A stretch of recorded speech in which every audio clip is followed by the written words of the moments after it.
Fala galera, sejam muito bem-vindos ao canal O Engenheiro Civil. Nós estamos aqui na página de número 11 do nosso resumo, tá pessoal? Resumo aí da 8160 de 99, Sistemas Prediais de Esgoto Sanitário. Desde já eu quero pedir a você, pessoal, que se inscreva no canal e deixe aquele joinha para valorizar o nosso trabalho, ranquear bem o nosso vídeo aí no YouTube. E a aula 1, pessoal, já está disponível aí, tá? A altura que você estiver vendo esse vídeo, certamente ela já subiu. Tá processando aqui na plataforma do YouTube, daqui a pouco vai estar aí. E a previsão é que a gente grave essa segunda aula aqui do comentário dos pontos principais. Se tudo der certo, a gente fecha as nossas 38 páginas aqui, já estamos na página 11. Mas a verdade é que tem bastante imagens aqui, então a gente não vai ter trabalho em cobrir tudo isso, toda essa quantidade de páginas não, tá? Vocês notem que aqui, ó, nós estamos na 11. A partir da 11, nós temos umas 4, 5 páginas de texto e o resto é imagem. Certamente a gente trabalhar baseado no tempo aí, a gente consegue fechar nessa aula assim, beleza? Então, caso você tenha caído na aula 2 aqui, você pode checar pela aula 1. E, sem mais delongas, pessoal, bora pro jogo, né? Fazer acontecer, fazer bonito aqui, bora lá. A gente parou aqui na senhorinha, fazendo tricô, na laje do terraço. Lembrando que essa chaminé de ventilação aqui tende a estar a 2 metros acima, caso a laje tenha uma finalidade que não é de cobertura. E a partir disso a gente vai falar um pouco aqui da caixa de gordura, conhecer alguns dos nossos dispositivos aí da instalação predial de esgotamento sanitário. Então aqui, pessoal, nós temos uma caixa de gordura, tá? É um dispositivo que vai reter graxas, óleos, gorduras, principalmente aí na cozinha, parte de algumas oficinas também tem, né? Mas o mais comum é que a gente encontra em cozinhas residenciais, industriais aí. É composta basicamente por esse septo, ele é não removível, tá? Os septos da caixa de gordura, eles são não removíveis, e eu tenho a parte receptora e a parte vertedora, tudo bem? São duas as partes aí da caixa de gordura. Você tem a região receptora, vai receber o efluente, e a parte vertedora, que vai permitir que saia apenas a água, que a gordura fique retida. Essa é, por definição, a função da caixa de gordura. Mas o que acontece, pessoal, quando com o passar do tempo, essa caixa de gordura acumula mais e mais gordura, tá? Isso vai passar a romper o septo aqui, a divisão, e vai avançar. A gordura que está na caixa receptora vai invadir a caixa vertedora e vai perder a sua função. Vai ocorrer entupimentos, ou na situação de não ocorrer entupimentos, a gordura vai começar a escoar para dentro da tubulação e essa gordura ela vai aderir às paredes e provocar problemas, como perda de seção de escoamento, perda da velocidade do esgoto que escoa pela tubulação. E tudo isso, uma vez que perde a velocidade, pode haver acúmulo, pode haver depósitos. Uma vez havendo depósitos, há obstrução e perda de funcionalidade absoluta da tubulação. Então, deve haver limpezas periódicas, tá, pessoal? Essa camada aqui ela deve ser removida aí a cada 6 meses, a depender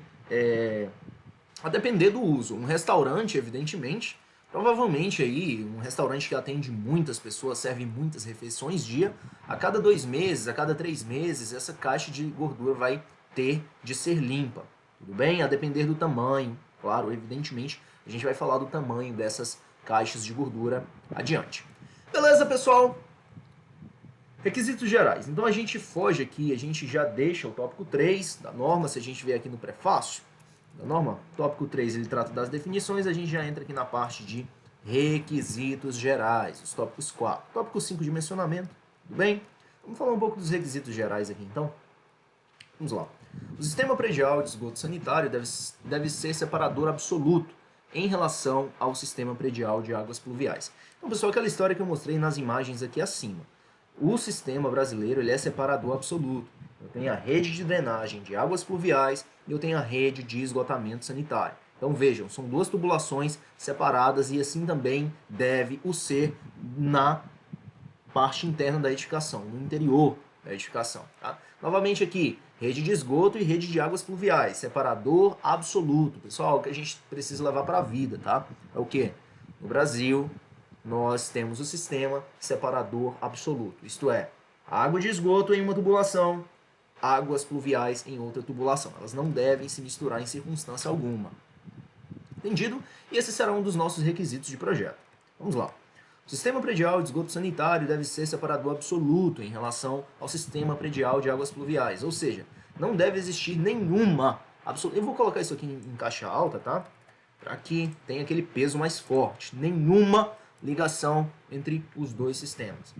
A disposição final do efluente do coletor predial de um sistema de esgoto sanitário deve ser feita. Pessoal, atenção para isso aqui, isso é ponto quente de questão. Em rede pública de coleta de esgoto sanitário, havendo rede pública, quando ela existir, naturalmente, em sistema particular de tratamento, quando não houver rede pública de coleta de esgoto. Pessoal, o proprietário, o particular, o usuário da rede, ele só vai poder ligar a rede particular não havendo rede pública, tudo bem? Não havendo rede pública, conecta-se em rede particular. Mas havendo rede pública, deve-se conectar à rede pública e, naturalmente, o proprietário vai querer conectar. A menos que ele seja um super ambientalista e fale, não, eu quero tratar o meu esgoto antes de lançar na rede pública. Nós veremos alguns dispositivos de tratamento, tá? Mas o que acontece? Uma unidade particular de tratamento, uma fossa séptica, um filtro anaeróbico, um sumidouro, isso é custo. Isso custa dinheiro. Então, havendo uma rede pública, para que você vai preocupar com isso, pessoal? Para que você vai meter a mão no bolso, investir 10, 20 mil no sistema? Tá? O mais simples aí, você pode ter certeza, só que com mão de obra, escavação, material, você vai gastar pelo menos 5 mil reais. Pelo menos. Então, para que você vai fazer o dispêndio dessa grana havendo rede pública? Tá? Então, assim, pela lógica, você só usa sistema particular, não havendo rede pública. E nós resolveremos questões que vão cobrar esse conceito. Atenção para isso, tá? E, pessoal, eu esqueci de falar no começo, mas normalmente eu gosto de pôr um quadrinho aqui, aparecendo com a webcam do computador ligada e eu explicando o conteúdo, né? Mas eu estou sem iluminação aqui, e entre deixar um quadro escuro na tela, eu preferi deixar sem, tá? Então, peço a compreensão de vocês aí, e, enfim, bora tocar para frente. O que mais? Os desconectores. Todos os aparelhos sanitários devem ser protegidos por desconectores. Notem a caixa alta aqui, tá, pessoal? Todos os aparelhos sanitários devem ser protegidos por desconectores. Nem sempre, pessoal, não necessariamente o desconector vai estar no aparelho sanitário, tá? Por exemplo, um ralo seco. Um ralo, ele é um aparelho sanitário, mas ele não contém desconector. Onde vai estar o desconector desse ralo? Vai estar lá na caixa sifonada. Então, atenção para isso. Se perguntar, por exemplo, o ralo seco ele não tem desconector. É verdade que ele não tem desconector. Mas por ele não ter desconector, ele vai estar desprotegido? Evidentemente não. Ele vai estar protegido. Só que quem vai proteger ele? A caixa sifonada. Então não rompe o 4.2.2.1 aqui. Não desobedece. Vai seguir obedecendo, não vai ter implicação nenhuma. Os desconectores podem atender a um aparelho ou a um conjunto de aparelhos de uma mesma unidade autônoma. Então, se nós pensarmos, por exemplo, na caixa sifonada, ela pode atender tanto o ralo seco, o ralo do chuveiro, sendo um ralo seco, como o lavatório. Tá? Thales, pode atender a bacia sanitária? Não, não pode, porque a bacia sanitária é esgoto primário. Tá? E a caixa secundária, a caixa sifonada, ela só vai receber esgoto secundário. Secundário é aquele que não tem acesso a gases, tudo bem? Do coletor público. Adiante. Os desconectores podem atender a um aparelho, tudo bem? Todos os trechos horizontais previstos nos sistemas de coleta de transporte sanitário devem possibilitar o escoamento dos efluentes por gravidade, devendo para isso apresentar uma declividade constante. Pessoal, essa parte de declividade cai demais, cai muito, cai bastante, tá? Essa tabela resumo aqui, ó, ela é bem simples e a gente precisa levar para a vida, tá? Vamos checar, calma lá. O que acontece? Recomendam-se, deve haver uma declividade para que os dejetos eles escoem por gravidade e para isso essa declividade deve haver. Recomendam-se as seguintes declividades mínimas, isso aqui é a mínima, tá? E nós temos uma máxima também que é de 5%. Caso não, você vai ficar com uma profundidade gigantesca, vai ter dificuldade de conectar na rede coletora pública lá fora. Então atenção para isso. 2% para tubulações com diâmetro nominal igual ou inferior a 75 e 1% para tubulações com diâmetro nominal igual ou superior a 100. Essas são as declividades mínimas. Thales, posso pôr uma declividade de 4% em um tubo de 100? Pode, sem problema algum. Eu quero colocar 3% em um tubo de 75. Pode, sem problema algum. Por quê? Porque você vai estar entre a mínima, você vai estar entre a mínima e a máxima. Estando entre a mínima e a máxima, tá tudo bem.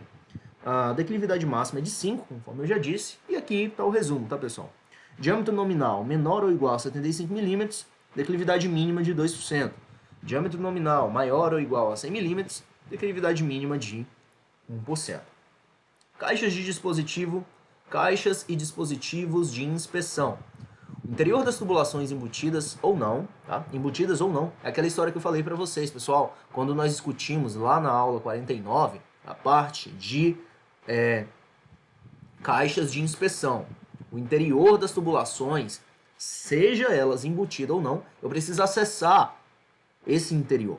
E como eu acesso? Por intermédio dos dispositivos de inspeção, que para 8190, 8160, né? 8160. Que para 8160 são as caixas de inspeção e os postos de visita. Para garantir a acessibilidade aos elementos do sistema, devem ser respeitadas, no mínimo, as seguintes condições. Então, a distância entre dois dispositivos de inspeção não deve ser superior a 25 metros. Pessoal, isso aqui é importante, tá? Por quê? É importante nós lembrarmos isso aqui. As questões vão vir e vão falar o seguinte: a distância entre dois dispositivos não deve ser superior a 20 metros, a 15 metros, a 10 metros, a 30 metros, enquanto que o gabarito será 25, tá? Dois dispositivos de inspeção genéricos, quaisquer, não pode ser superior a 25 metros. A distância entre a ligação do coletor predial com o público e o dispositivo de inspeção mais próximo não deve ser superior a 15 metros. Então, pessoal, eu vou voltar para explicar isso aqui. Vou voltar algumas imagens acima. Essa imagem aqui ó, vai nos servir. Então, o que acontece? Isso aqui é o coletor predial. Isso aqui é o coletor predial, tudo bem? Isso aqui é o coletor público. O que aquele tópico da norma que nós lemos diz? Que entre isso aqui é uma caixa de inspeção, tá, pessoal? Isso aqui é uma caixa de inspeção.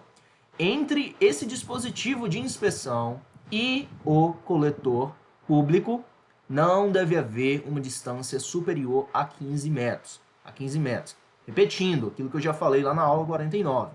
Aqui nós temos uma caixa de gordura, uma caixa de passagem, outra caixa de passagem e aqui uma caixa de inspeção. Então esse dispositivo de inspeção, ele não pode distar mais de 15 metros do coletor público. Por quê? Porque ele conecta o coletor predial ao coletor público. Voltando aqui no tópico, o que a gente encontra? Encontra justamente essa descrição. Tá? Aqui, ó.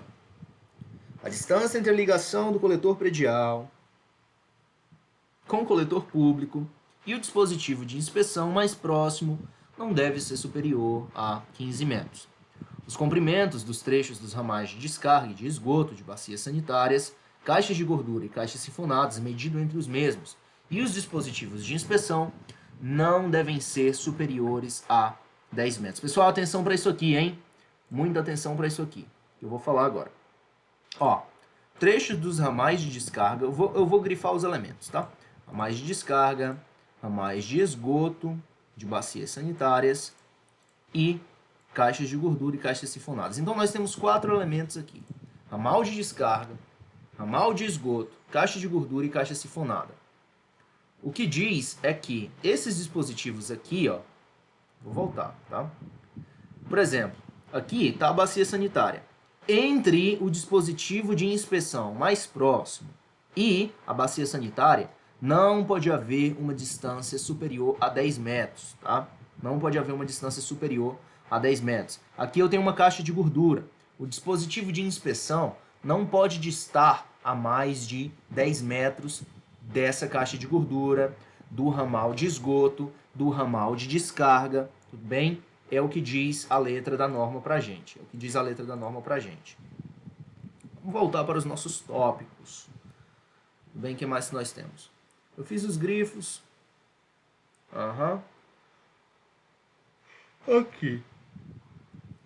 Aqui está. O sistema predial de esgoto sanitário deve ser projetado de modo a evitar a contaminação da água. Pessoal, esses aqui são os pré-requisitos, tá? São importantíssimos. Eu vou colocar aqui requisitos de projeto.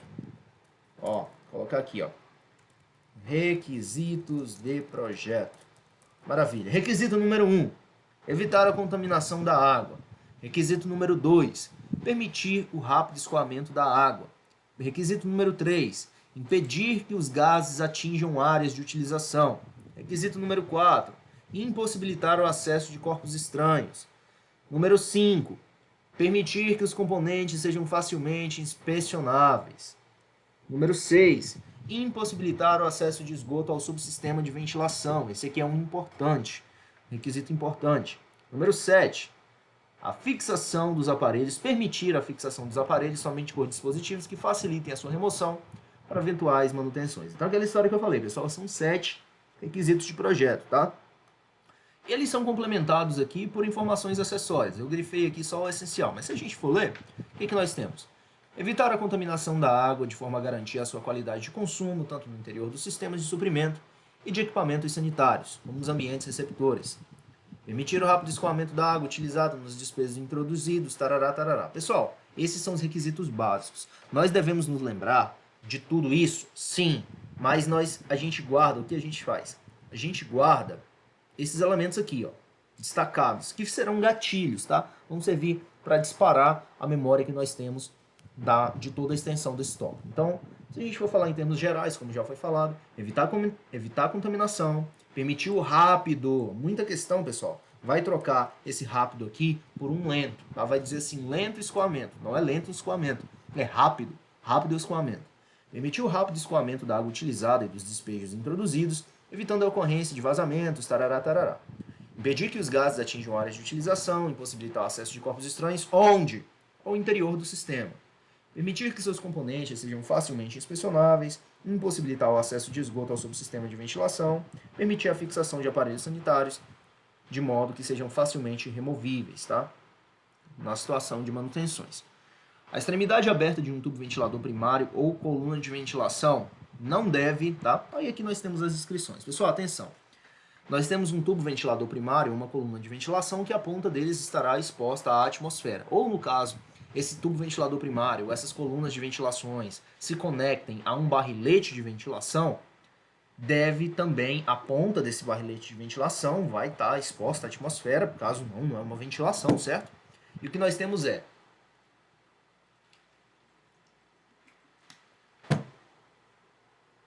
que ela não deve estar situada a menos de 4 metros de qualquer janela, porta ou vão de ventilação da residência, tá? Salvo ser levada a pelo menos 1 metro das vergas dos respectivos vãos. Pessoal, se vira uma questão lá perguntando assim, eu posso ter uma coluna de ventilação frente a uma janela? Pode. Tá? Na prática a gente pode, ou de acordo com a norma, pode. Desde que esteja elevada a pelo menos 1 metro acima do topo da janela, que é onde passam as vergas, tá? Então você pode ter sim, apesar de não ser usual e não ser desejável, o primeiro que vai tirar a estética, você já pensou uma janela apontando para frente de um tubo de ventilação? Sem chance, né? Não é legal. Mas caso você vá colocar, deve estar elevado a pelo menos 1 metro.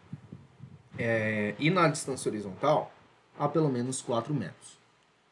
Caso não haja essa altura de 1 metro aqui acima das vergas, tudo bem? Desses vãos de ventilação da edificação.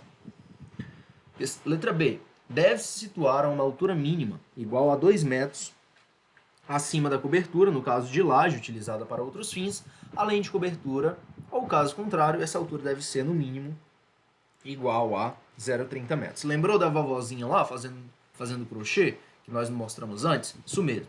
30 centímetros acima do telhado, 30 centímetros acima da laje, caso a laje seja apenas de cobertura, e 2 metros, caso essa laje sirva para algum outro propósito que não somente cobertura. O que mais que nós temos, pessoal? Deve ser devidamente protegido nos trechos aparentes contra choques ou acidentes que possam danificá-la. Então, para que essa coluna não seja quebrada, você tem uma laje lá, que é um terraço, e você põe a meninada jogando bola lá no terraço. Primeiro que a bola vai cair, né?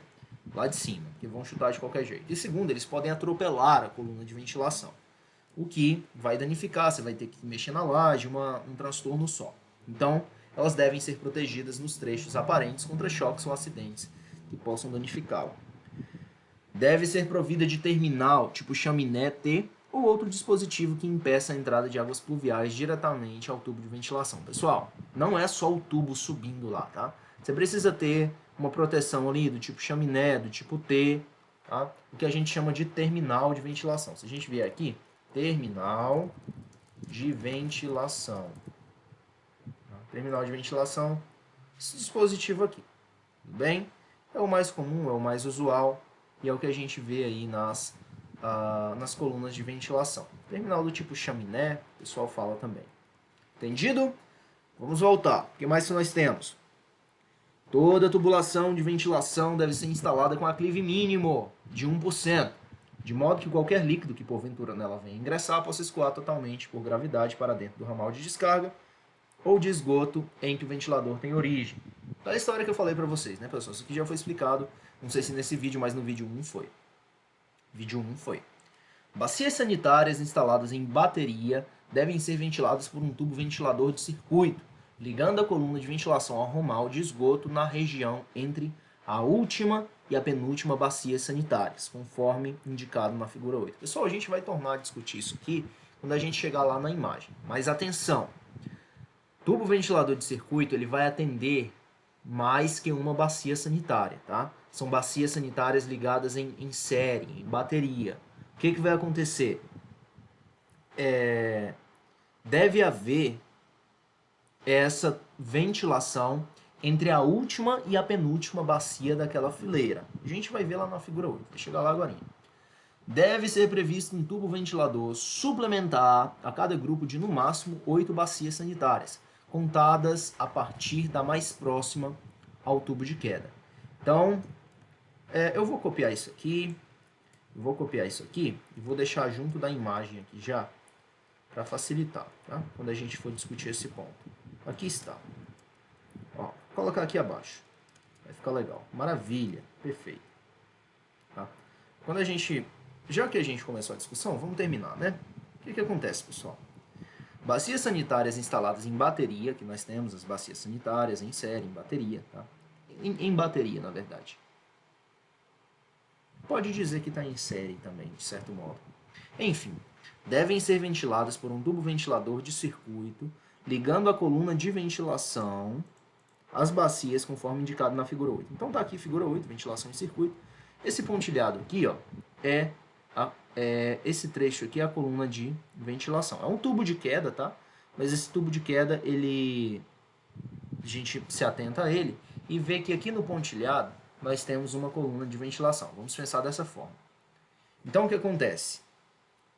1, 2, 3, 4, 5, 6, 7, 8, 9. Tudo bem? Entre a última e a penúltima, pessoal, esses pontilhados, atenção para isso aqui.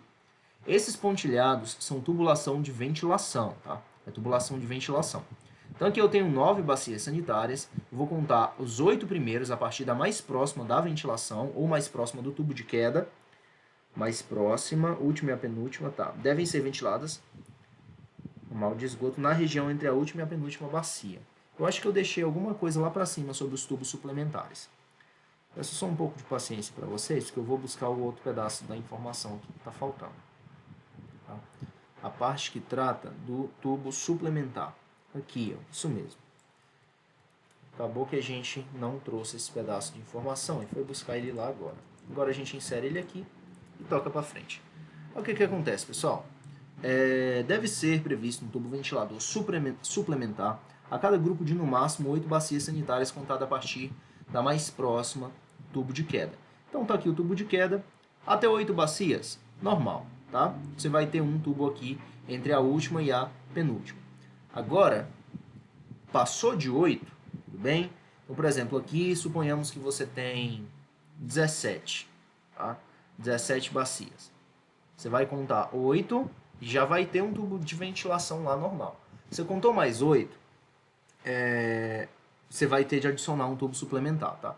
Então, no caso de 17 bacias, por exemplo, você vai ter um tubo de ventilação ventilando aquelas 8 primeiras, aí você vai contar mais 8 e sobrou uma ainda, tá? Você vai colocar um outro tubo suplementar ali. Tá, se forem exatos 16. Só, se forem exatos 16, vai ter tubo suplementar também, tá? Por quê? Porque passou de 8.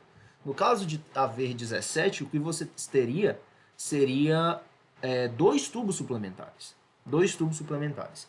É uma questão assim que a gente precisa parar, dar uma pesquisada e checar. Tá? Tem um comentário de um colega muito bom, que quando a gente estiver respondendo as questões, eu vou apresentar para vocês, ele discute esse assunto. Mas, por enquanto, a gente fica com isso aqui. Voltando para o trecho em que estávamos, tem muita imagem, tá, pessoal? Vejam que há muita imagem aqui.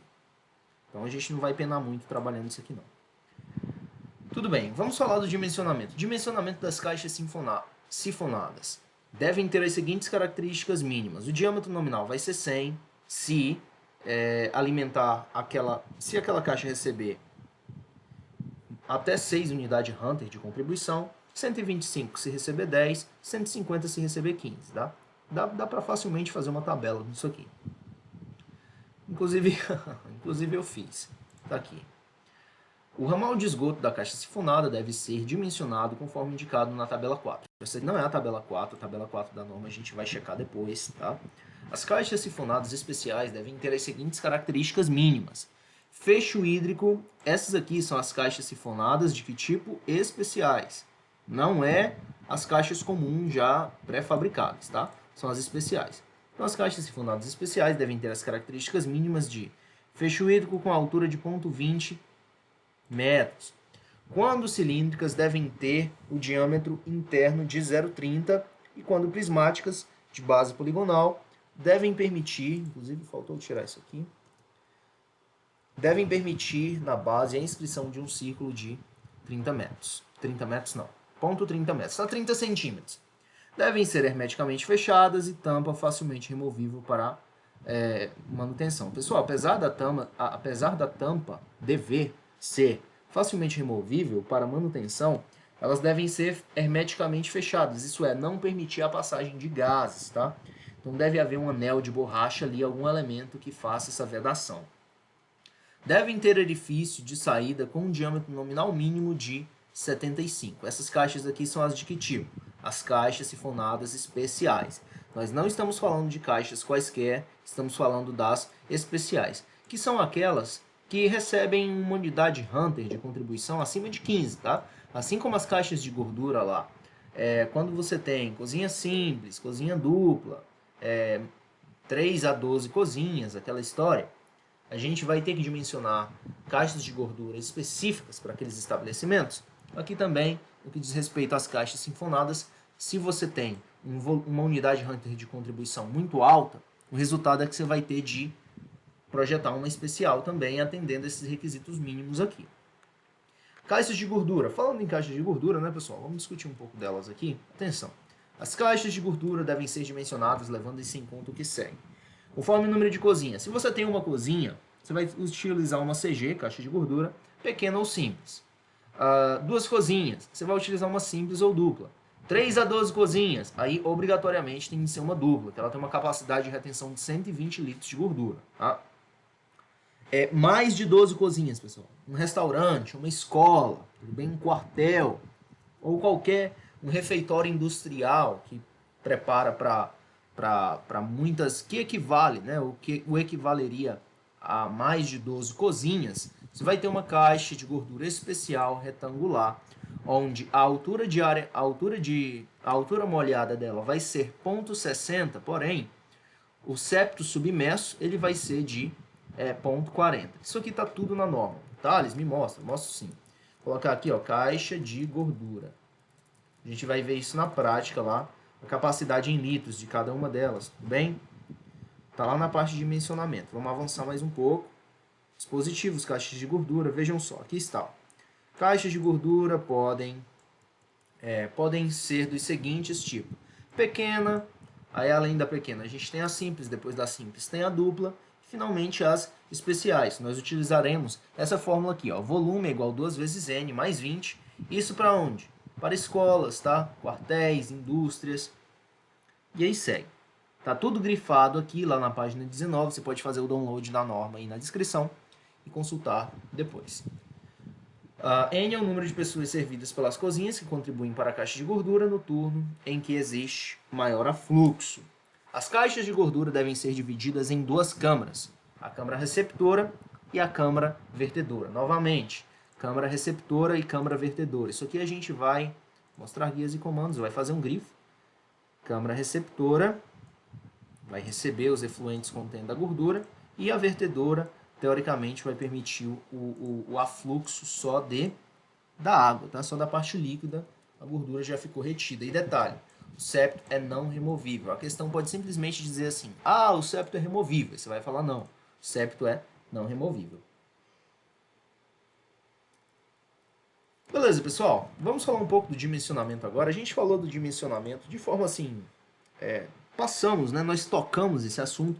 Pessoal, se eu for aprofundar demais, o vídeo vai ficar mais chato do que é, tá? Não estou dizendo que o vídeo é chato, é que o assunto ele é embrincado, ele é denso, tá? Então, se a gente for detalhar muito, aprofundar muito, a gente vai malhar muito tempo em cima de um mesmo tópico, o que pode deixar a aula muito arrastada. Então, assim, vou fazer um toque em cada ponto que eu vi que é relevante e a gente, quem quiser aprofundar, pega a norma e dá uma lida mais profunda na parte grifada lá. Tudo bem? Pegando a referência aqui, ó, 5.1.5.1.2 e aí segue. Agora, pessoal, esses slides aqui eu peguei, deixa eu mostrar de onde eu peguei, Xinguara 49, slide professor. Esse slide que eu vou mostrar agora é do professor Ricardo Prado Abreu Reis, tá? Lá da Federal de Goiás, UFG. Então, ele tem um material excelente, eu vou deixar isso disponível para download aí, inclusive, bloco de notas. Vou tomar nota aqui para não esquecer. Adicionar norma, material aula 49, adicionar resumo, norma, slide, professor, na aula 50. Beleza, pessoal. Aí, esse material eu peguei daqui, tá? O professor Ricardo Prado Abreu Reis, professor lá da UFG, curso de Engenharia Civil. E eu peguei a parte de dimensionamento aqui. A gente tem que dar o crédito a quem elaborou, nada mais justo. E o slide dele ajuda a gente a dimensionar. Então, a inclinação, a declividade mínima, né, desses tubos aí. Isso aí eu já apresentei, mas o ponto interessante é isso aqui, ó. A partir da soma das unidades Hunter de contribuição dos aparelhos sanitários da tabela 1, tabela 1 da norma, a gente pode vir aqui e checar qual é a tabela 1. Vai ajudar a gente demais no dimensionamento, tá? Vamos lá. A tabela 1. Então, a gente faz a busca aqui, encontra aqui a tabela 1. E justamente essa que ele apresenta aqui, né? Ó, distância máxima entre um conector de um tubo ao tubo ventilador. Lembrando, pessoal, que o nosso ramal de descarga ele tem diâmetro de 100 milímetros, tá?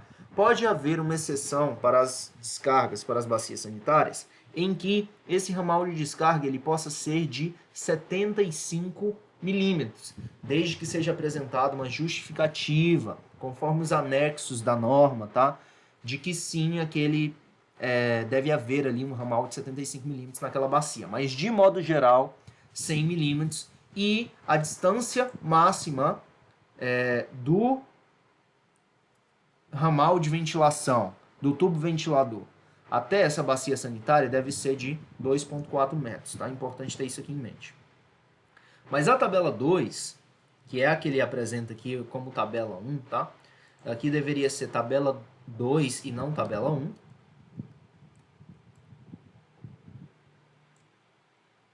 O que a gente tem é unidades Hunter de contribuição para aparelhos não relacionados na tabela 1. Tabela 2 da norma trata de dimensionamento atávico. Que está na parte de baixo? Não. Tudo bem.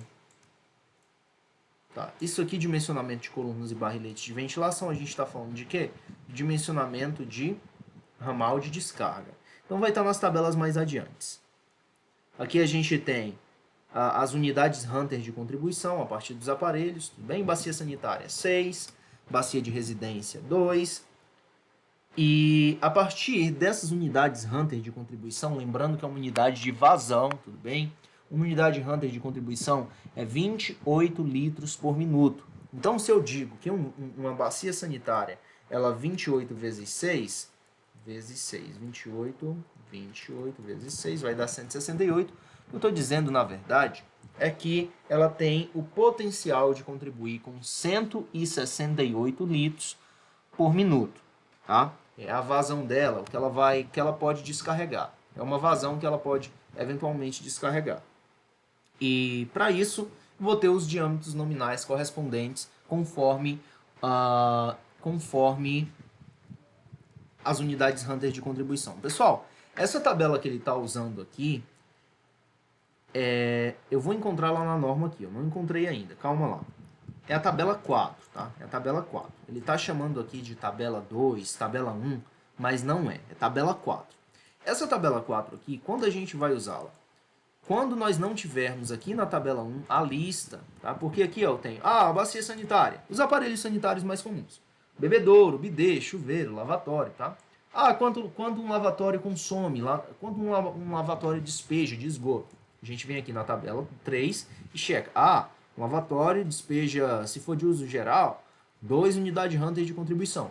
Mas se o nosso aparelho não tiver aqui, tá? A gente vai checar lá no manual do fabricante, vai ver a unidade Hunter de contribuição. Você tem um aparelho desconhecido, sei lá, vamos pensar uma despopadeira de açaí, tá? Uma máquina que tira polpa de açaí.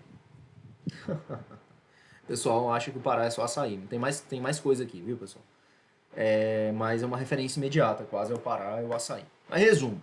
Você tá lá tirando a polpa do açaí, você pegou o manual do fabricante, o fabricante disse assim, essa máquina, ela contribui 3,5 unidade Hunter de contribuição.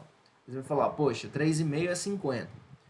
3 é 50. 3,5, ixi, passou de 3. Vou ter que usar um tubo de 75. Então, se eu vier aqui, ó, nessa coluna, a gente não acha despopadeira de açaí, máquina de açaí aqui, entendeu? Não vai achar. Uma máquina de sorvete, por exemplo.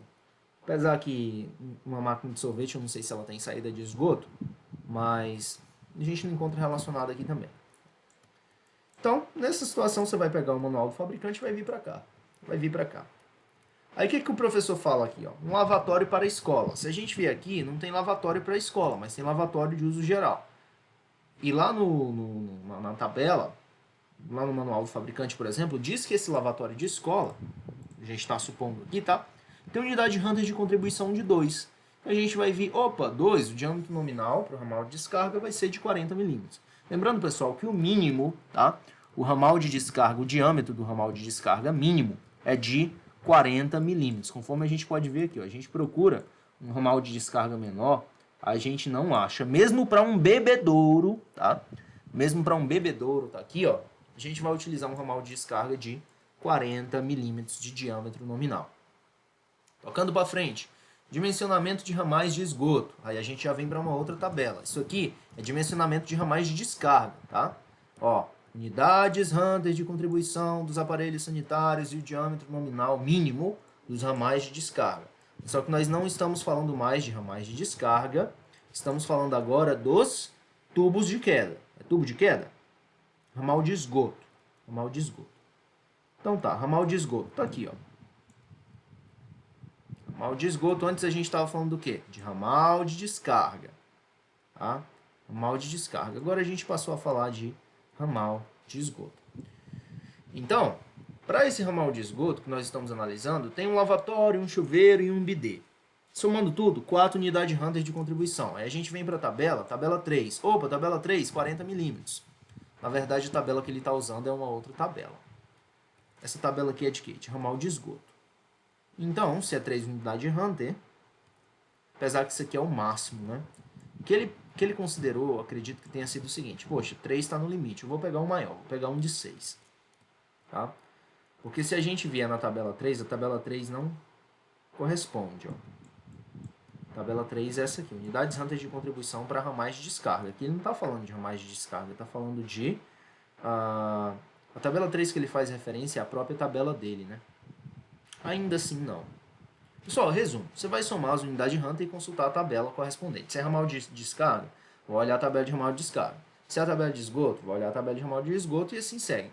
Tubo de queda, a mesma coisa. Quantas Hunter de contribuição é somado ali naquele tubo de queda? Ah, não, é 30 unidades Hunter. Ah, é 30, mas o meu prédio ele tem 8 pavimentos. Então aqui, ó, prédios com mais de 3 pavimentos. A 30 vai corresponder quanto? Vai corresponder a um tubo de 75. Lembrando que, para o dimensionamento de quedas, depende não apenas das unidades Hunter de contribuição, mas se leva em conta também o número de pavimentos daquela edificação. O número de pavimentos daquela edificação. O que mais que nós temos aqui? Adiante. O que mais que nós temos? Isso aqui a gente já discutiu. Falamos de ramais de descarga, ramal de esgoto e falamos de tubo de queda. O que mais que a gente tem? Tubo de queda de edifício residencial com 14 pavimentos, contendo uma bacia sanitária, um lavatório, um bidê e um chuveiro. Somando as unidades Hunter, a gente vai ter 10. 10 unidades Hunter por pavimento. São quantos pavimentos? 14. 10 vezes 14, 140. 140 UHC. A gente vem para a tabela. Tabela de dimensionamento dos tubos de queda. Ó, 140 UHC. 140, o nosso prédio tem quantos pavimentos? Tem 14 pavimentos. Então, naturalmente, é um com mais de 3 pavimentos. Óbvio, né? Então, 14 e deu 140. A gente vai ter um tubo de 100 milímetros. Aqui na tabela 6. Aqui no slide dele está dizendo que é a tabela 4. Mas é a tabela 4 dentro do slide dele, tá? Do professor Abreu lá. Tudo bem? O que mais nós temos? Tubo de queda de edifício comercial com 20 pavimentos, banheiro contendo 5 bacias sanitárias. Faz a somatória, 46 UHC por pavimento. Como são 20, 920. Aí a gente vem. 20 pavimentos, tem mais de 3, óbvio. Quantos UHC? 920. 920 veio aqui, ó. Vai ser um tubo de 150, tá? Um tubo de 150. Que admite até 1.900 unidades Hunter de contribuição. Aí, tubo de queda de 150. Beleza, pessoal, esse dimensionamento é bem tranquilinho, é só checar a tabela, é interessante. Olha, vou mostrar para você, atenção porque eu vou falar aqui agora. Atenção para o que eu vou falar aqui agora. Ó, o professor, vou deixar esse slide para vocês, professor mestre Ricardo Prado Abreu Reis, da UFG, tá? Ele tem 10 exemplos aqui, pessoal. Vejam só, exercícios de esgoto, tá? Vale fazer. Exemplo 1, tá aí. Exemplo 4, tá aqui. Exemplo 5. E é só resolvendo questões. Exemplo 8, exemplo 9, tá? Ó, isso aqui, ó, o dimensionamento de uma coluna de ventilação. Ó, diâmetro da coluna de ventilação. Diâmetro da coluna de ventilação. O que mais? Ó, válvulas de admissão de ar. Não sei se ele faz exercício de válvula de admissão de ar também, ó. Mas aqui, ó, o que que pede? Dimensionar o sistema de esgoto sanitário. Então, dimensionamento do esgoto sanitário completo a partir das unidades Hunter. Então, você tem aqui, por exemplo, um lavatório. Ah, qual a unidade Hunter do lavatório? Soma uma unidade. Um bidê, uma bacia sanitária. Tá? Tudo isso, dimensionamento completo. E a norma pode sim, em algum momento, pedir para que a gente faça isso. Basta no comando ela dar as condições para que a gente faça. Tá?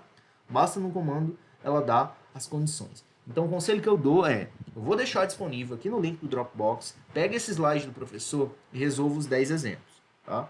Eu já respondi os 4, 5 primeiros, tá? E responda os restantes. E aí tem mais exercícios, exercícios até o infinito, um material com bastante imagem, como o slide deve ser, tudo bem? Isso aí. Agora a gente vai voltar. Beleza? Porque eu não vou ficar citando o slide do professor no meu material aqui, resto da vida, né? A gente pega uma força e fala, ô professor, valeu pelo material aí, deixa eu mostrar aqui, não pode abusar também. Vamos lá. No caso de recebimento de efluentes de bacias sanitárias, deve ser considerado o atendimento dos seguintes aspectos. A caixa coletora deve possuir... Pessoal, eu vou vir para o resumo aqui direto, tá? Eu vou vir para o resumo direto, porque o que eu fiz? Peguei toda essa informação em texto que traz aqui e coloquei na tabelinha. Então vamos analisar a tabelinha. Lembrando que a caixa coletora é aquele dispositivo, deixa eu mostrar, caixa coletora, não sei se eu mostrei, vou mostrar aqui, pessoal. É porque nós não chegamos nessas imagens ainda. Nós não chegamos ainda. Mas, pessoal, atenção para isso aqui. Ó. Isso aqui, ó, uma caixa coletora, o coletor predial, a rede pública de esgotamento sanitário, a caixa de inspeção. Bem, essa aqui, SC, esse SC vai ser o quê? subcoletor, tá certo? Vai ser o subcoletor. E aqui eu vou ter um tubo de queda, Então, aquela história. Vejam só, aqui, ó, a rede pública de esgotamento sanitário está passando a um nível, mas o esgoto, vejam o nível que o esgoto está abaixo do nível da rua.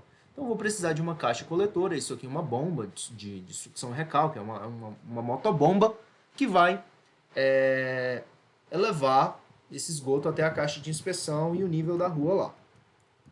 E quando a gente fala dessas caixas coletoras, olha uma outra caixa coletora aqui, tá? Mais uma vez, rede pública de esgotamento sanitário, coletor predial, caixa de inspeção, subcoletor, ventilador primário, coluna de ventilação, tá? Coluna de ventilação. E aqui a caixa coletora. Quando a gente fala dessa caixa coletora, existe o procedimento de dimensionamento, que é o que vai ser discutido aqui agora. Vejam só. Ó, a caixa coletora, se ela tem profundidade, se ela recebe da bacia sanitária, serão dejetos mais grossos, vamos colocar nesses termos, tá? Por receber esses dejetos mais pesados, elas devem ter uma profundidade mínima de 90 centímetros, caso receba da bacia sanitária, caso não receba, 60 centímetros. E, pessoal, deve passar nos rotores da bomba, nas hélices, na tubulação, tá? Esferas de até 60 milímetros, no caso de receber da bacia sanitária, na situação de não receber, 18 milímetros, esferas de até 18 milímetros. O diâmetro nominal de recalque mínimo das bombas, dessas caixas coletoras.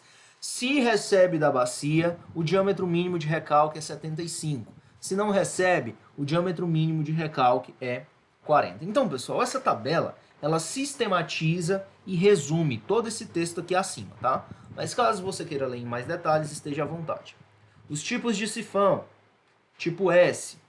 Esse aqui onde é usado? Deixe-me pensar. Na bacia sanitária, a gente tem um sifão do tipo S, tá? Nos vasos sanitários, nas bacias sanitárias, a gente tem um sifão do tipo S.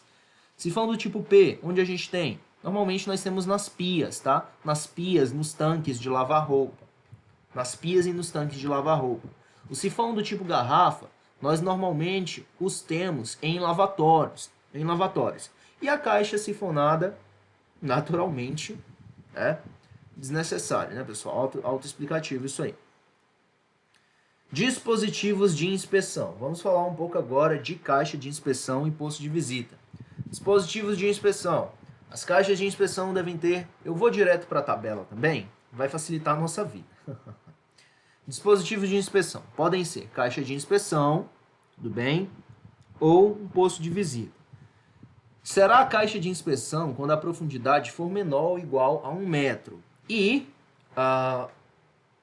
o lado mínimo dessa caixa, na situação de ela ser quadrada, essa caixa de inspeção, o lado mínimo deve ser de 60 centímetros. E na situação de ela ser circular, o diâmetro mínimo deve ser de 60 centímetros também.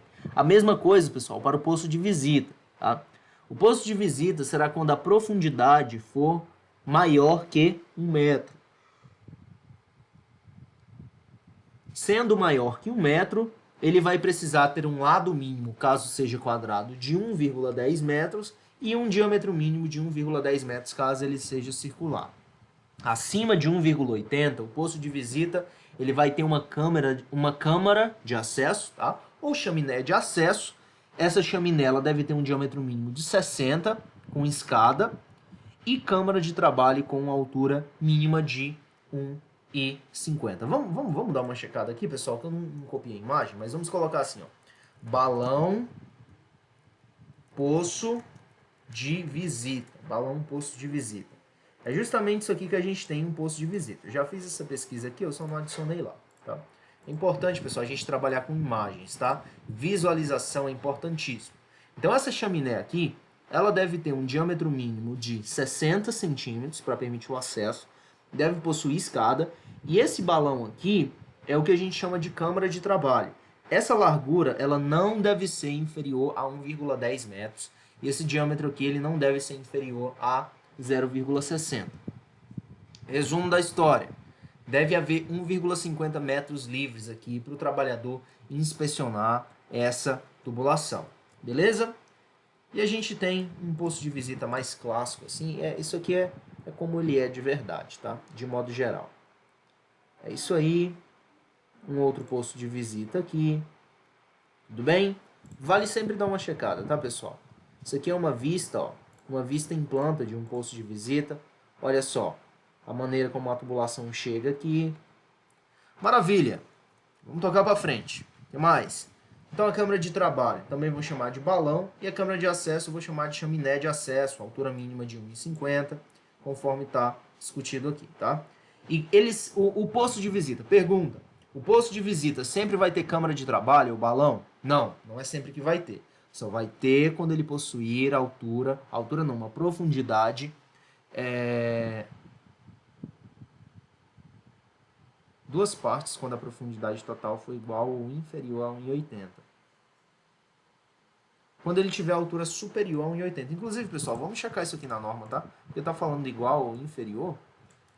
Checar se é isso mesmo. A unidade tem que abrir a norma. Tá. É isso mesmo, tá, pessoal? Igual ou inferior. Duas partes quando a profundidade total for igual ou inferior, sendo a parte inferior formada pela câmara de trabalho. Tudo bem, é a letra da norma, tá? É a letra da norma. Pessoal, assim, faria mais sentido se fosse superior, né? Duas partes quando a profundidade, ó, deve ser constituído de duas partes. Os postos de visita devem ter duas partes quando a profundidade total for igual ou inferior a 1,80. Sendo a parte inferior formada pela câmara de trabalho, só a gente fica quase tentado a acreditar que aqui deveria ser superior no lugar de inferior, né? Mas enfim, vamos avançar. Sobre as caixas coletoras, pessoal, isso aqui não são caixas coletoras, tá? É só uma ilustração que eu adicionei. Mas sobre as caixas, inclusive, vou até colocar uma imagem aqui. Caixa coletora de esgoto. Vejam só. Aqui nós temos as caixas coletoras. Eu vou pegar onde está. Tentando encontrar um bom exemplo aqui. Mas está difícil. Pessoal, está difícil achar essa caixa coletora aí. Vou fazer o seguinte. Vou voltar aqui, copiar e vamos analisar essa outra imagem. Existe um tempo de permanência do esgoto sanitário nessa caixa coletora aqui, tudo bem?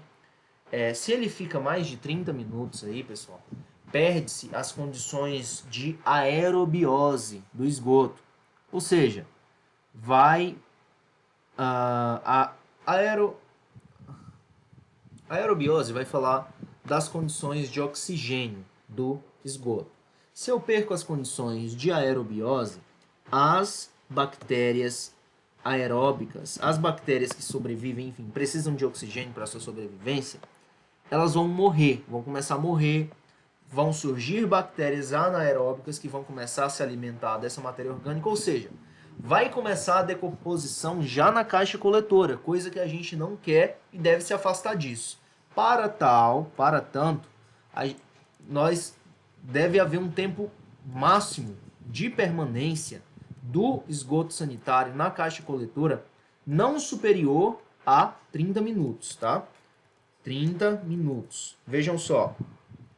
O tempo de detenção na caixa coletora não deve ultrapassar 30 minutos, para que não haja comprometimento das condições de aerobiose do esgoto, por essa série de questões que eu falei para vocês, tá? As bactérias aeróbicas começam a morrer, as anaeróbicas começam a crescer, consumo da matéria orgânica e pessoal, coisa que a gente precisa lembrar, tá? Bactéria anaeróbica, elas trabalham, geram gases de enxofre, gera aquele cheiro acre, tá? Aquele cheiro que vai aumentar o volume dos gases, não é desejável. A gente deve conservar, ao menos durante o transporte, as condições de aerobiose do esgoto. Por quê? Porque essa decomposição, seja por bactérias aeróbicas ou anaeróbicas, já faz parte do tratamento. E o tratamento, de fato, ele deve acontecer, essa biodigestão deve acontecer lá na estação de tratamento, e não no interior das nossas instalações, né? A gente não quer isso. O que mais que nós temos, pessoal? E nós temos o dimensionamento também. Esse D aqui é o tempo de detenção. D é o tempo de detenção do esgoto na caixa coletora em minutos. VT é o volume total da caixa coletora em metros cúbicos e Q é a vazão média do esgoto afluente em metros cúbicos por minuto. Então, por exemplo, você tem uma vazão lá de... Vamos pensar... Se está um edifício comercial, vou colocar 50 litros por minuto, tá? 50 litros por minuto é 0,05 metros cúbicos. Dividido, na verdade, essa é a vazão. Vamos pensar em uma caixa de 150 litros, vai. Então, ponto 15 metros cúbicos dividido por 0,05. Por quê? 0,05 vai ser a vazão, que é 50 litros por minuto, e a caixa tem 150, tá? A caixa coletora. Isso vai dar um tempo de 3 minutos. 3 minutos, tá? De detenção. O que é um tempo baixíssimo. É um tempo baixíssimo. Tá? Se a gente aumentar, mantiver a vazão de... se a gente... No caso, eu teria aqui... Se eu quero aumentar o tempo, eu tenho que diminuir a vazão. Isso mesmo. Então tá. A caixa continua tendo 150 litros, mas eu não vou ter 50 litros fluindo. Eu vou ter 5 litros. 5 litros, tá? Que vai ser 150, 0,15 metros cúbicos dividido para 0,0005. Movendo a vírgula 3 casas, eu ficaria com 5 litros, isso mesmo. Vai dar um tempo de 30 minutos de detenção, tá, pessoal? Eu considerei aqui, para fazer esse cálculo, a capacidade de retenção da caixa coletora de 0,15 metros cúbicos, 150 litros, e uma vazão afluente de 5 litros por minuto, que transformando para metro cúbico é 0,005. Fazendo essa divisão, a gente encontra um tempo de 30, tudo bem? Então, assim, a gente vai utilizar essa fórmula aqui para dimensionar. Isso aqui não é uma caixa coletora, isso aqui é uma fossa séptica, tá? Mas a gente vai dimensionar a nossa caixa coletora de modo que esses valores não sejam excedidos. Valor de 30 minutos, para que não haja comprometimento, tarará. Pessoal, isso aqui é uma fossa séptica, tudo bem? Chega aqui a matéria orgânica que vem da casa, tarará. Vai haver aqui uma digestão anaeróbica. A digestão anaeróbica pelas bactérias dessa matéria orgânica grossa vai produzir um lodo estabilizado que vai se depositar no fundo da fossa séptica. Vai haver aqui essa camada de efluente líquido, e esse efluente líquido, sem tanta matéria orgânica, com uma demanda bioquímica de oxigênio já muito mais baixa, ele sim pode ir para... Pessoal, e detalhe, tá? Eu não lançaria esse efluente ainda para o rio ou para o solo. Apesar de ele ser menos nocivo do que aquele esgoto que vem, não é ideal que ele seja lançado para o rio ou o solo. A gente vai discutir isso melhor lá na parte de saneamento básico e rede pública de esgoto, tá? São normas complementares que eu vou mencioná-las daqui a pouco também. Essa aqui é a chamada fossa séptica. Ela oferece algumas condições de tratamento. Você lançar esse efluente aqui no meio ambiente é muito menos nocivo do que você lançar aquele efluente que vem lá da casa, tá? É muito menos poluente, muito menos arriscado do ponto de vista ambiental. Aqui é a mesma coisa, a mesma imagem, camada de escuma, eu acredito que escuma seja mais adequado, espuma e escuma são coisas diferentes, tá? Então, entrada proveniente de vasos sanitários, tarará, visão lateral da fossa séptica, como eu disse, uma fossa séptica, saída para a rede pública ou campo de absorção. Isso sim. Para rio e solo, pessoal, não. É melhor que se diga que é saída para a rede pública ou para o campo de absorção. Esse aqui é uma estação de tratamento particular, muito mais ideal. Muito mais ideal que a gente tem isso aqui. Fossa séptica, o filtro anaeróbico e o sumidor. Aí vem os dejetos aqui, Esses dejetos, a parte mais densa, parte disso já fica depositado aqui. Tá? Vem, passa pelo filtro anaeróbico, vai haver uma digestão aqui por bactérias anaeróbicas, vai haver formação de lodo. E a água filtrada vai subir, vai passar pelo filtro e derramar no sumidouro. Beleza? Esse esgoto sim, pessoal, ele já tem certa condição, pode ser até uma água de reuso, tá? Se você encontrar numa questão dizendo que a água que sai do sumidouro, ela pode ser de reuso, sim, pessoal. Ela pode ser de reuso, sim. Jardim, alguma coisa, tá? Você não vai lavar o seu carro com a água do sumidouro. Mas para um jardim, para regar uma planta, serve sim. Diria que serve sim, e a gente encontra isso na literatura.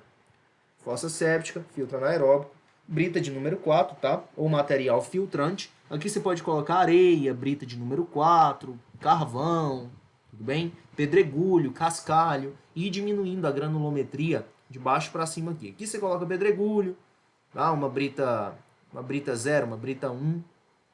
Depois você vai brita 0, brita 1, brita 2, brita 0, aquela brita maior. Isso, brita 1 vem diminuindo até... Você pode fazer uma gradação aqui, tá? E sumidouro, a água já vai estar em condições de ser lançada no meio ambiente. Já vai ser considerado um efluente tratado, tá? O potencial de contaminação dele é bem menor. Mesma coisa aqui, vem das instalações sanitárias. Isso aqui é a chicana, o pessoal chama de chicana, mas é o mesmo septo, tá? Mesmo septo. O lodo acumulado. Essa fossa séptica aqui, ela vai tentar reproduzir ao mesmo tempo a função de fossa séptica e de digestor anaeróbico.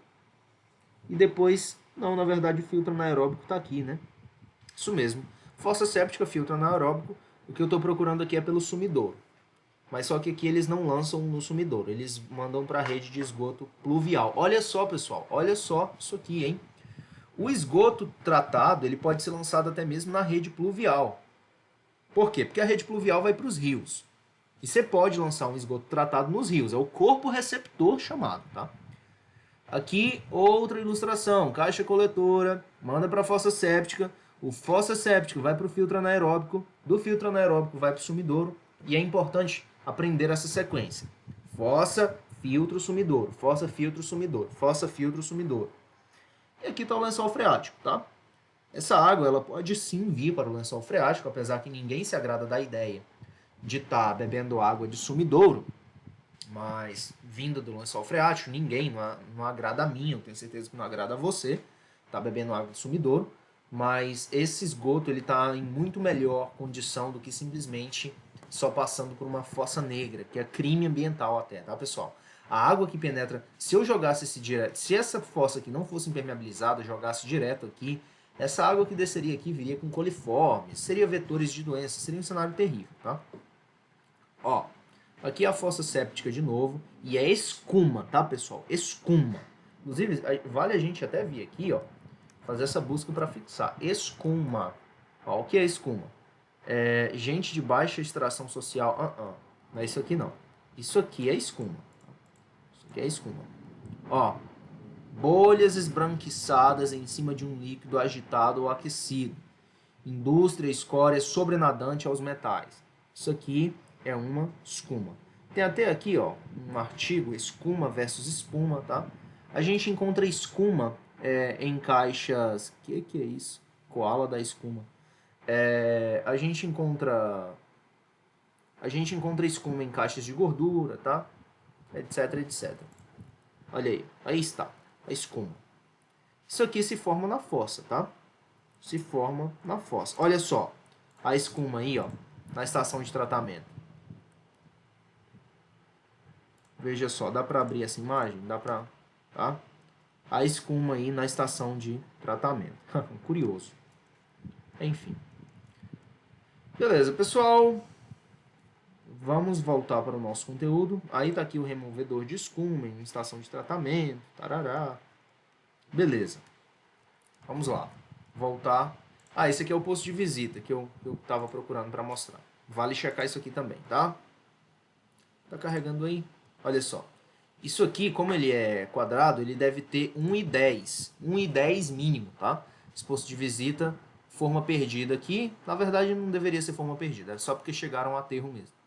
Mas ele precisa ter 1,10 de largura, mínimo, tudo bem? E aqui o pessoal fazendo aquele marketing, né? Nossa turma. O que mais? Vamos voltar. Voltar. Tá. Aí tá aqui a escuma, o líquido que vai sair sem aquela quantidade gigantesca de matéria orgânica agora. E aqui são uma sequência de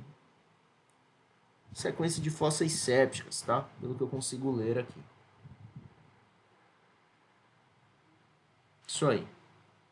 O que mais? Agora, pessoal, sobre... A gente já está fechando, tá? Sobre, ao menos essa aula... A gente está com quanto tempo de aula? Ó, acabamos de fechar 1 hora.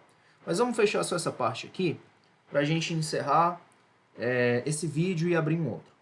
Todo o sistema de esgoto sanitário, incluindo o sistema de ventilação, seja novo, existente ou que tenha sofrido modificações ou acréscimos, deve ser inspecionado. Pessoal, então o resumo é o seguinte. Você está lá, terminou a edificação, vai entregar a obra, você precisa ensaiar esse sistema, ou você vai receber a obra da prefeitura, deve haver ensaios. E a sequência é, eu vou grifar aqui, ó, vou puxar aqui as ferramentas de grifo e vou grifar. Primeiro você vai ver se ele está adequadamente fixado e se existe algum material no interior. Essa aqui é a inspeção número 1. É a inspeção número 1. Inspeção número 2. Depois feita essa inspeção, tá? Deve ser ensaiada com água ou ar. Isso aqui é a etapa número 2. Depois disso, deve ser submetida ao ensaio final de fumaça. Essa aqui é a sequência. Primeiro, checa, incluindo seja novo ou existente, tá? Inspecionado e ensaiado. Após concluída a execução dos ensaios, deve ser verificado se o sistema encontra adequadamente fixado.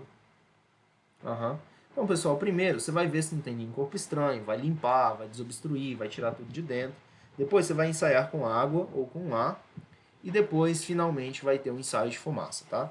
Algumas normas relacionadas aí ao esgotamento sanitário também são 7229, Projeto, Construção e Operação de Tanques Sépticos. Essa aqui trata justamente daquilo que a gente costuma... a gente chama de fossa séptica, mas a norma trata como tanque séptico, tudo bem? Tem a 12209, Projeto de Estações de Tratamento de Esgoto Sanitário, as ETEs. 12216, Projeto de Estação de Abastecimento de Água para Abastecimento Público. A ETA. Reuso Local do Esgoto, a 13969. E a 15527, aproveitamento de água da chuva em coberturas em áreas urbanas para fins não potáveis. Essa imagem que eu já discuti com vocês, tá? Coluna de ventilação, ventilador primário. Coluna de ventilação, ventilador primário. Tubo de queda. Subcoletor. Caixa de inspeção. Coletor predial. Rede pública de esgotamento sanitário. E aqui abaixo a caixa coletora. E nessa imagem aqui, pessoal, nós temos, ó, o 2 é um sifão. O 7 é uma ventilação primária, tá? Onde está a parte que fala do tubo de queda? É o 4 aqui, ó. Pessoal, lembrando que a ventilação primária é um prolongamento do tubo de queda. Então, o 4 é tubo de queda. Acima do 4 é ventilação primária. E aqui nós temos uma coluna de ventilação. No 5, o 8 é um ramal de ventilação, tá? O 7, cadê o 7? Tá aqui, ventilação primária. O 3 é um ramal de descarga, tá certo? Ramal de descarga. O 2 é um sifão. O 1 é o aparelho sanitário. A gente tem essa sequência aí, vale dar uma checada. Beleza, pessoal? Para que a aula não fique muito extensa, eu vou encerrar aqui e a gente vai voltar a partir dessa outra imagem. Beleza? Até o próximo vídeo. Até mais. Forte abraço.